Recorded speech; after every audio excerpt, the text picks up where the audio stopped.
పుణ్యమూర్తుల దివ్యగాథల్లో ఈరోజు చంద్రుని గురించి తెలుసుకుందాం. ఈ చంద్రుడు భగవంతుడు మనస్సు నుండి చంద్రుడు జనించాడు. మనసు చంద్రమా మనసో జాత అని మనం కూడా ఈ వేదాల్లో వింటూ ఉంటాం. అంటే మనస్సుకు అధినేత చంద్రుడు అనమాట. అలాగే మనం పంచీకరణ చెప్పుకునేటప్పుడు మనస్సుకు ఇంద్రుడు అనే అధిదేవత, అంటే ఇంద్రుడు ఉంటేనే చంద్రుడు ఉంటేనే మనస్సు పనిచేస్తుంది అనమాట. అది ఆ చంద్రుడి యొక్క శక్తి లోపిస్తే మనస్సు సరిగా పనిచేయదు అనమాట. కాబట్టి భగవంతుడు మనస్సు నుండి చంద్రుడు జనించాడు. దక్షుడు తన 27 మంది కుమార్తెలను, అంటే అశ్వని, భరణి, కృత్తిక, రోహిణి, మృగశిర, ఆరుద్ర, పునర్వసు, పుష్యమి, ఆశ్లేష, మహ, పుబ్బ, ఉత్తర, హస్త, చిత్త, స్వాతి, విశాఖ, అనురాధ, జ్యేష్ఠ, మౌల, పూర్వాషాఢ, ఉత్తరాషాఢ, శ్రవణం, ధనిష్ట, శతృషం, పూర్వభద్ర, ఉత్తరాభద్ర, రేవతి, ఈ 27 మంది తన కుమార్తెల్ని దక్షుడు చంద్రుడికి ఇచ్చి వివాహం చేశాడు. అయితే చంద్రుడు వీళ్ళందరినీ సమానంగా చుట్టల, రోహిణి యందు అత్యధిక ప్రేమ ప్రకటిస్తున్నాడు. అందుచేత మిగతా 26 మంది కూతుళ్ళు వెళ్ళి దక్షుడికి మొరబెట్టుకున్నాడు. ఆమెను చాలా ప్రేమగా చూస్తున్నాడు, మాకు ప్రేమ దూరం, మా ప్రేమకి మాకు దగ్గర అవటం లేదని గొడవ పెట్టుకున్నారు. వెళ్ళి ఆయనకి విన్నవించారనమాట తండ్రికి. అందువల్ల ఆయన ఏమొచ్చాడు, ఆయన కోపం వచ్చింది దక్షుడికి. క్షయరోగంతో బాధపడుగాక అని చంద్రుణ్ణి శపించాడు. అయితే ఆ క్షయరోగంతో బాధపడితే చివరికి తన ఏ కూతురుని ప్రేమగా చూస్తున్నాడు, ఆ కూతురుని కూడా సరిగా చూడలేడు కదా. ఆయన జ్ఞానం కలగాలని శపిస్తే పోయేదేం. సరే, క్షయరోగం వలన చంద్రుని ఆరోగ్యం నానాటికి క్షీణిస్తూ ఉంది. అతడు శివుని వద్దకు వెళ్ళాడు, శరణుడు వచ్చాడు. సరే, క్షయరోగంతో బాధపడుతూ ఆయన శివుడి దగ్గరికి వెళ్ళాడు.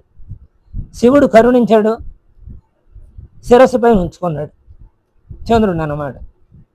ఇది గమనించిన చంద్రుని భార్యలు మళ్ళీ తండ్రి దగ్గరికి వెళ్ళారు. మాకు మేలు చేద్దామని నువ్వు చేద్దామనుకుంటే చివరికి మాకు ఇంకా కీడు జరిగింది అని వాపోయారు. దక్షుడు కుమార్తెల దీనస్థితిని గమనించాడు.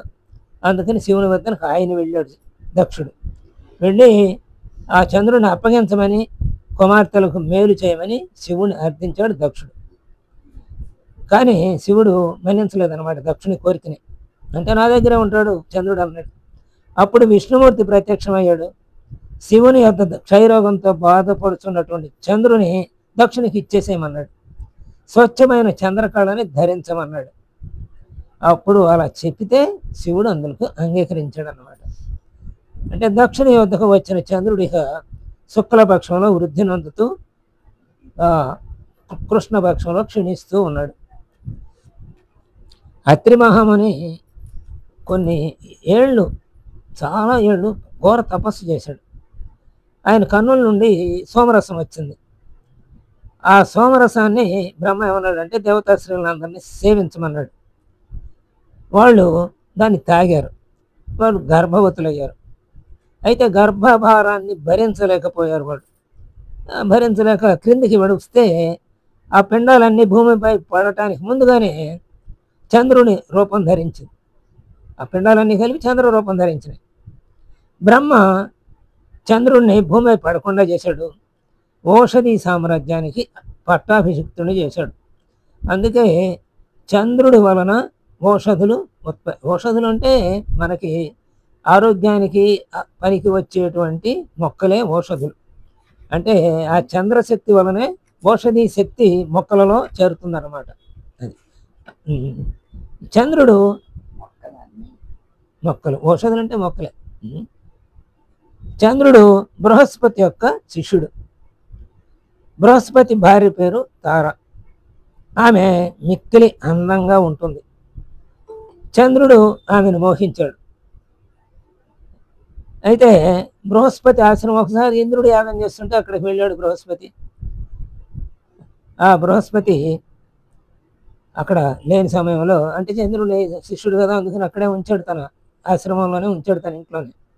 చంద్రుడికి తార పట్ల, తారకి చంద్రుడి పట్ల వ్యామోహం కలిగింది. అలా అంటే శుక్రుని శాపం వలన ఇలా జరిగిందనమాట. ఉతజ్యుడు అని ఈ బృహస్పతి అన్నగారు ఉన్నాడు. ఆ శుక్రుని శాపం వలన ధర్మం మార్గం తప్పి దుర్మార్గుడై బృహస్పతి అన్న భార్యని ఒకసారి కూడాడన్నమాట. అది తెలుసుకున్న అన్న భార్య అన్న భక్తుడు ఉతజ్జుడు శపించాడనమాట. నా భార్యని నీవెలా కూడావో అలాగే నీ భార్యని ఇంకొకడు కూడతాడని ఒక శాపం పెట్టాడు. ఆ శాపమే కారణమైంది తారా చంద్రుల కలయిక అన్నమాట. మరి బృహస్పతి అంత గొప్పవాడైనా శుక్రుడు శాపం పెట్టినందువలన తన ధర్మవర్తన కోల్పోయిన అధర్మవర్తనుడు అయ్యాడనమాట. అది ఆయన అధర్మవర్తుడు అవటానికి బృహస్పతి కారణం ఏమిటంటే, శుక్రాచార్యుడు ఘోర తపస్సు చేస్తూ ఉన్న సమయంలో రాక్షసుల వద్దకి శుక్రాచార్యుని రూపంలో వచ్చి వాళ్ళకి హితబోధలు చేయటం మొదలెడితే అది తెలుసుకున్న శుక్రుడు శాపం పెట్టాడనమాట. అలా ఇక ఆ తర్వాత ఈ తారాచంద్రుల యొక్క కలకెక్కి దేవతలందరికీ కోపం వచ్చింది. మరి దేవతల గురువు కదా బృహస్పతి, అందుకని మా గురువు గారి భార్యని ఇలా చేయటం సరికాదని వాళ్ళ కోపం వచ్చి తిరగబడ్డారు. అప్పుడు చంద్రుడు ఊరుకోలే, వాళ్ళందరినీ హోరాగారు పోరాడారు వాళ్ళతో. ఆ సమయంలో బ్రహ్మ ప్రత్యక్షమయ్యాడు. చంద్రునకు హితబోధ చేశాడు. తారను బృహస్పతికి అప్పగించాడు. అయితే తార ఒక కొడుకుని కన్నది. తర్వాత ఆ కొడుకు బుధుడు అని పెట్టారు. అయితే దీనికి ఎవరు తండ్రి, బృహస్పతి చంద్రుడా అనేది తెలుసుకోవటానికి ఆ తారను అడిగితే చంద్రుడే అన్నారు. అప్పుడు బృహస్పతి తిరస్కరించాడు ఆయన ఉంచుకోవటానికి. చంద్రుడు తిరస్కరించి పోట్లాడుకున్న సమయంలో బ్రహ్మ వచ్చి, నాయన చంద్ర, నువ్వు బుధుడిని నువ్వు తీసుకెళ్ళు, తారను ఆయన తీసుకెళ్తాడని. ఆ తర్వాత తార చక్కగా బృహస్పతితో కాపురం చేసింది. అతను కొంతకాలం ఈ తార భయపడి విషయం చెప్తే చంద్రుడు అని చెప్పింది కదా, అందుకని అలా చంద్రుడే తీసుకెళ్ళాడు, ఆయన దగ్గరే ఉంచుకున్నాడు, పెంచాడు అన్నమాట చంద్రుడే. బ్రహ్మ చెప్పిన ప్రకారంగా తారని ఈయన బృహస్పతి తీసుకెళ్ళాడు. ఇలా వారిద్దరు కూడా భార్యాభర్తలు ఇద్దరు, అంటే బృహస్పతి తారలు ఇద్దరు కూడా సుఖంగా తర్వాత జీవనం సాగించారు. తారాపదంలో బుధుడు ఒక గ్రహంగా రాణించాడు అనమాట. అందుకనే నవగ్రహాల్లో తర్వాత ఆదిత్యుడి తర్వాత సోమునే చెప్పుకుంటాం. అంటే సూర్యుడు, చంద్రుడు, అంగారకుడు అలా చెప్పుకుంటాం. బుధుడు, గురుడు, శుక్రుడు, శని, అలాగే రాహుకేతువులని నవగ్రహాలను చెప్పుకుంటాం కదా. అలా తారాపథంలో ఒక గ్రహంగా బుధుడు కూడా వెళ్ళాడు. చంద్రుడు కూడా ఈ నవగ్రహాల్లో ఒకడు.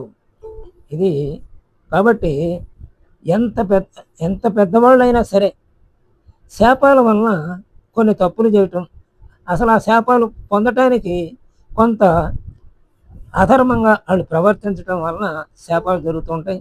ఆ శాపాల వలన ఇంకా వేరే జన్మలు ఎత్తటం, ఇదంతా ఆ దివ్య ప్రణాళికలు, భగవంతుని దివ్య ప్రణాళికలో ఒక భాగంగా మనం గ్రహించవచ్చు. స్వస్తి.